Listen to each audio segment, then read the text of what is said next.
This is about calibrated consistency. When we think of calibrated consistency, it isn't just doing the same thing all the time. It is about having consistent responses to the same situation. And it's about understanding that structure drives behavior. Those are the principles, right? Structure drives behavior. When we create the right amount of structure in our life, and I know I have creatives listening to this who are like, no, I hate structure. I have worked with many creatives, and I find that this is a great challenge initially in my conversations with them.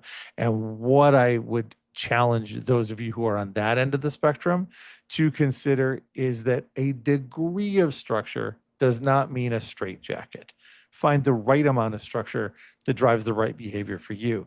For the others of you who just cheered and were like, yeah, structure drives behavior, who just cling to the deepest, most detailed structure possible, I might encourage you even to release a little bit to allow smoother, calmer behaviors to be able to come in. But the principles there, structure drives behavior, but also consistent responses drive growth.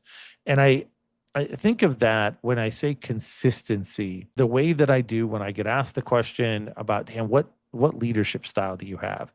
I have for now maybe 15 years, 20 years said I am firm, fair, and consistent. What does that mean? Well, firm, pretty straightforward. I am clear in my beliefs. I like to say strong beliefs loosely held, meaning I have a passionate opinion, but I'm open to being persuaded. If you have different evidence, bring it to me. Let's talk about it. And I'm totally open to changing my mind. And then if I do, it'll be the same everywhere, not just for a moment. Fair is looking and saying, okay, I want to give everyone the same opportunity. That doesn't mean that everyone gets the exact same treatment. It means that everyone in the same situation gets the same treatment. If you think about it in an analogy of a professional basketball team, the person on the end of the bench does not get the same treatment as the superstar. But if the person on the end of the bench performs and acts and becomes the superstar, they should get the same treatment as the other superstar. That is fairness, in my opinion. And then third, the one that we're talking about here is consistency. So I'm a consistent leader.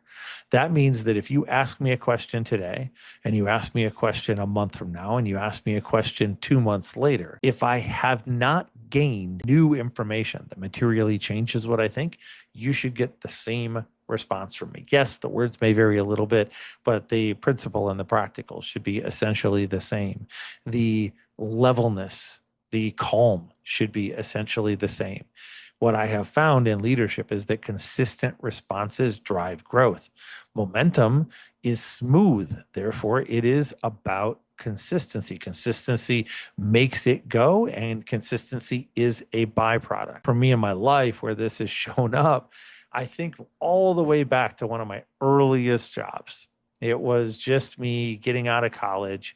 I had been working at Sears before that, but I had a leadership role at a mower shop.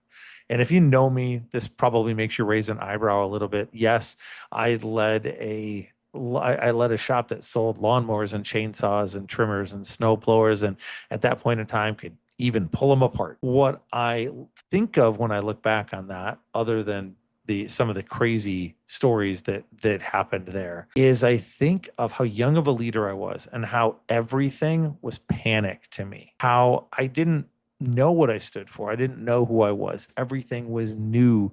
And so I was all over the place. I went back and forth. And if somebody would ask me something, I would frenetically answer them in this really rushed voice. And if they asked me the next day, I might be calm and give a totally different answer because I didn't know. I had all the best of intentions, but I was not a good leader. Now, when I'm coaching clients, we may get some really tough news. I had a client a couple of weeks ago who, while I was speaking with him, got a news, and this is a small business, of almost $10,000 in charges that were going to hit, that they were going to have to pay, that we didn't have the revenue to cover. And my first response was calm.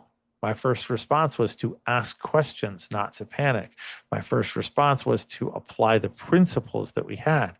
And as a result, that calibrated consistency allowed us to step through that in a different way than I would have before.